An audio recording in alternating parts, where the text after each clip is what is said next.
Bom dia, meus amados irmãos, a graça e a paz do nosso bondoso Deus, o amor do nosso Senhor e Salvador Jesus Cristo, esteja em cada um de nós, nos preenchendo com sua graça maravilhosa, nos trazendo o conhecimento que liberta, que salva, que conduz no caminho certo.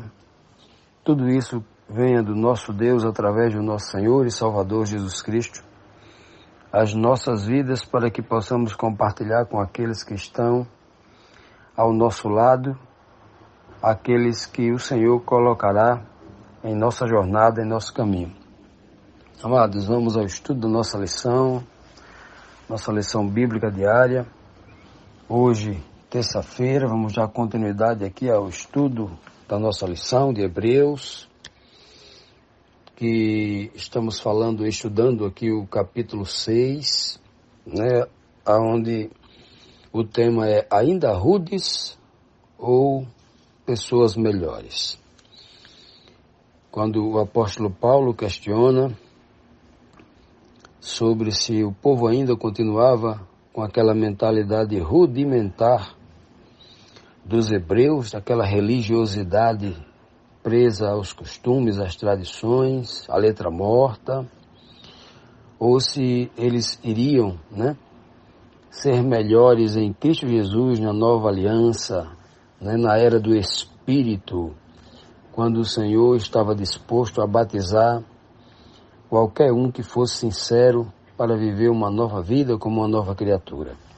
Pois bem, vamos para a nossa primeira pergunta de hoje, a pergunta 5 da nossa lição semanal, que diz assim: que parábola foi usada pelo autor do livro de Hebreus para exemplificar os salvos e os perdidos? Hebreus capítulo 6, versículo 7 e versículo 8 diz assim: pois a terra que absorve a chuva que cai frequentemente e dá colheita proveitosa àqueles que a cultivam, recebe da bênção de Deus. Mas a terra que produz espinhos e ervas daninhas é inútil e logo será amaldiçoada. Seu fim é ser queimada.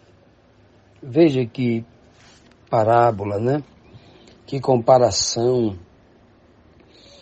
Que linguagem, impressionante para falar do justo e verdadeiro juízo que virá sobre a terra, sobre os salvos e sobre os perdidos, Tem se falado muito nas igrejas, na era da autoestima, na era da motivação, falado muito em que todos serão salvos, Falado muito em que está tudo bem, e que não haverá juízo, Sempre discursos nessa direção para não assustar o povo, para não assustar o rebanho, para que o rebanho, é assim que eles tratam as pessoas, como um rebanho, de animais irracionais, para que o rebanho continue submisso e colaborando financeiramente com os seus interesses, com os seus projetos mundanos, pessoais, terrestres, temporários, Infelizmente é o que tem acontecido, né? Na grande maioria dos casos. Então, quando nós lemos aqui nesta mensagem, o autor deixa bem claro que haverá um juízo, né? E ele faz mais uma comparação que é recorrente na Bíblia Sagrada, comparando o ser humano à árvore, a árvores, né, no plural. Nós temos logo no livro de Juízes uma parábola chamada, que na verdade não é uma parábola, é uma alegoria, né, chamada de a parábola do Jotão. Ali é uma alegoria, quando as árvores se reúnem para eleger para si um rei, e aí, neste momento, todas as árvores chamam, né, primeiro chama a videira, depois a oliveira e depois a figueira. Então, todas as árvores chamam cada uma dessas árvores para ser rei, né? Comparando árvores à pessoa. No livro de Daniel, capítulo 4, Nabucodonosor tem um sonho de uma grande árvore e Daniel deixa bem claro, diz que no sonho, essa grande árvore é ele, né? O cego que Jesus Cristo cura, quando ele começa a enxergar, um cego de nascença, ele diz assim, eu estou vendo os homens como árvores, né? E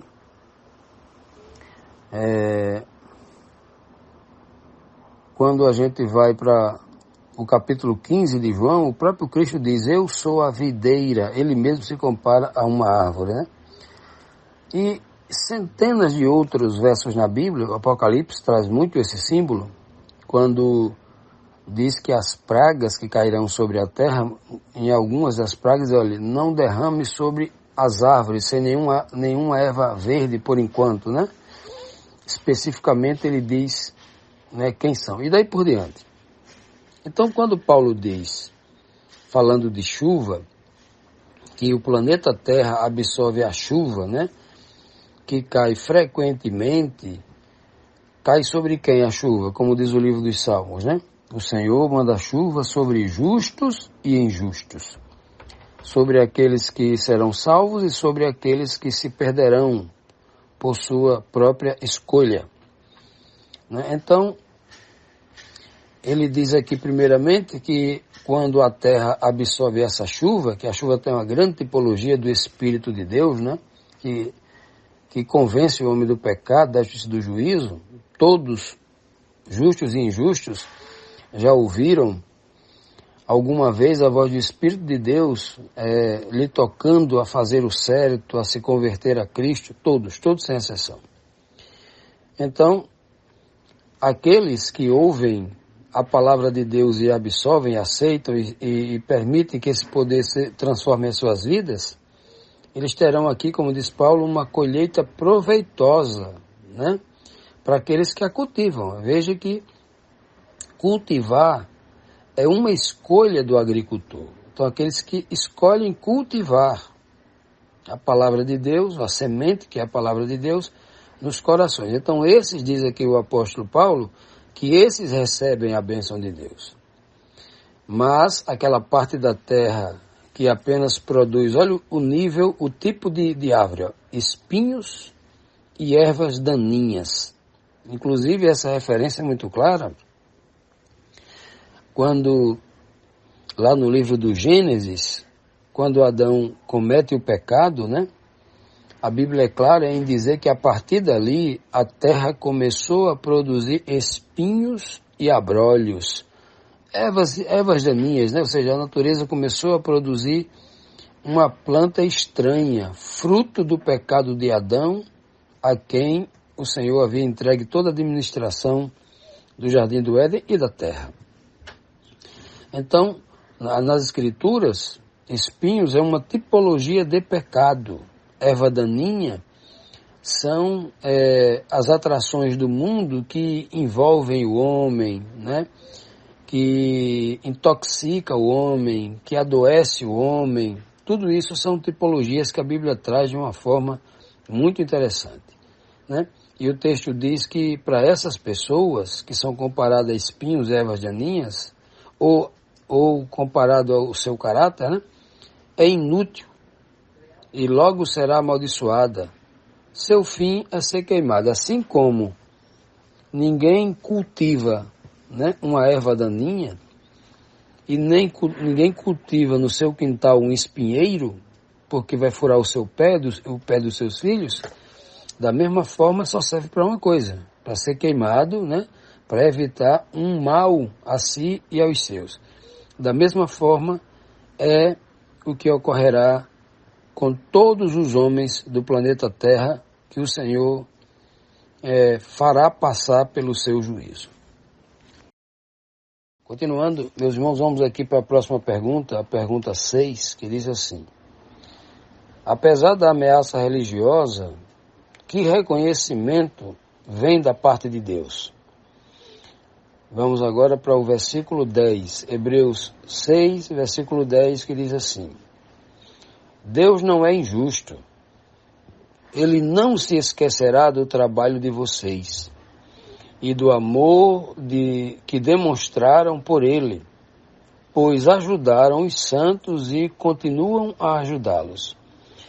Veja que, quando Paulo fala aqui no versículo, em dois versículos anteriores, né, ao versículo 10, o versículo 7 e 8, falando sobre esse julgamento, né, dando continuidade a um raciocínio óbvio e lógico, né, de que o povo não deveria continuar com uma mentalidade rudimentar, mas se tornar pessoas melhores.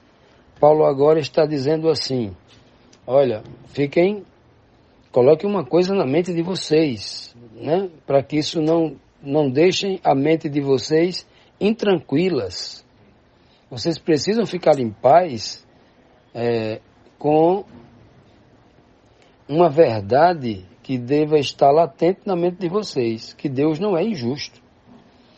Jamais Deus esqueceria todo o trabalho que vocês fazem para melhorar, para ser pessoas melhores, para ajudar os seus irmãos, né, para que eles recebam essa chuva do Espírito, para que eles sejam realmente árvores frutíferas e não ervas daninhas, ou como espinheiros que vivem para fazer o mal, para furar os pés daqueles que estão caminhando no caminho, né, rumo ao verdadeiro caminho que é Cristo Jesus e o que nos conduz a uma relação, a uma ligação com o nosso Deus e Pai. Ele é muito claro, né, e muito objetivo, dizendo que Deus nunca esquecerá de todo o nosso trabalho, de todo o nosso esforço para receber essa chuva, para lavrar a terra, para espalhar a semente da verdade do Evangelho sobre a terra, buscando encontrar corações férteis para que ali a palavra de Deus possa se desenvolver e gerar frutos e bons frutos, né? Como diz o livro de Gálatas, capítulo 5, versículo 22, ali é feita uma relação dos frutos que a chuva do Espírito promove quando cai sobre a mente dos santos. Ele faz uma relação ali, inclusive ele fala no singular, né? O fruto do Espírito, né? E ali ele apresenta uma série de virtudes que há no Espírito, né? A paz, a longanimidade, a benignidade, o domínio próprio, a fé, a mansidão, né? Uma série de virtudes espirituais que o homem que dá ouvidos à palavra de Deus e se esforça para colocar em prática, que Deus jamais esquecerá desse trabalho, desse esforço, dessa dedicação, recebe, ele vai produzir isso. Perceba que nesses frutos não há nada de exterior, não há nada que o homem possa encontrar numa prateleira de supermercado, nada que ele possa encontrar aqui neste planeta de pecado temporal, passageiro, não. Todos eles só podem ser encontrados na mente do homem. São desenvolvidos na mente do homem. Todos essas virtudes que compõem o fruto do Espírito. Esse fruto é espiritual. Ele não se toca, ele não se vê, mas ele se desenvolve no grande terreno que é a mente. A Bíblia chama de o coração, a mente e o coração do homem. Só pode ser lá. Então Deus nunca esquecerá o trabalho daqueles que trabalham nesse terreno. Ele não está falando aqui do trabalho do homem que lá no terreno vai plantar o feijão, vai plantar o arroz, vai plantar o milho. Não, ele está falando aqui, a linguagem aqui, ela é 100% espiritual. Então esse trabalho Deus jamais esquecerá e Ele recompensará a todas as pessoas que dedicam o seu tempo para se aprimorar e, sobretudo, salvar também outras pessoas. Porque não existe nenhum trabalho de aprimoramento espiritual sem que, com isso, a gente esteja ajudando a outras pessoas também. Na verdade, o nosso aprimoramento pessoal, o nosso crescimento, a estatura de Cristo, ele só pode ocorrer quando nós começamos a ajudar outras pessoas. A maior aula que nós, o maior poder e aprendizado que nós recebemos é quando nós começamos a ajudar a outras pessoas a conhecerem essa verdade que um dia nos foi dada e que essa verdade primeiramente transformou a minha vida, para que em seguida também a gente possa dar aos outros, né? Ele diz bem claro aqui que Deus jamais esquecerá desse trabalho, e não só do trabalho, e do amor que nós demonstramos por Deus. E como é que nós demonstramos o nosso amor por Deus? Quando, sobretudo, só tem uma forma. É quando nós guardamos os seus mandamentos. A grande demonstração de amor por Deus só tem uma. É ser obediente a Ele. É guardar os seus mandamentos. O próprio Cristo, falando do amor a Ele como mestre, falando do amor a Ele como Senhor, ele diz bem claro lá em João 14,15, se me amais, guardareis os meus mandamentos. Então, o amor está intrinsecamente ligado à obediência aos mandamentos de Deus. Então, quando eu leio aqui, que Deus nunca esquecerá do nosso trabalho, que a gente faz pelos outros, e não esquecerá também daqueles que o amam, né, que demonstram seu amor por Ele, nós só podemos demonstrar esse amor quando nós obedecemos aos seus mandamentos, né? E ele conclui dizendo, pois ajudaram os santos e continuam a ajudá-los.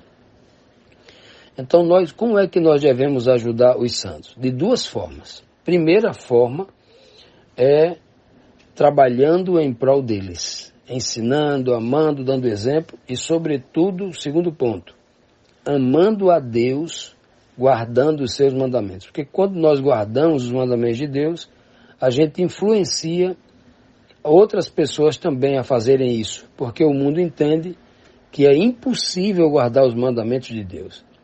E quando pessoas provam que isso é uma mentira, que é possível guardar os mandamentos de Deus, assim como Jesus Cristo guardou, para ser o nosso exemplo? Ou será que Jesus Cristo ia perder tempo dando exemplo para pessoas que nunca poderiam imitá-lo? Obviamente que não, porque Deus não faz um trabalho à toa. Quem trabalha à toa é o ser humano insensato, é o ser humano de mente rude, que estão presos aos rudimentos, como o apóstolo Paulo está falando aqui. Nós não podemos ser pessoas rudes, mas pessoas melhores por esse conhecimento libertador que vem da palavra de Deus.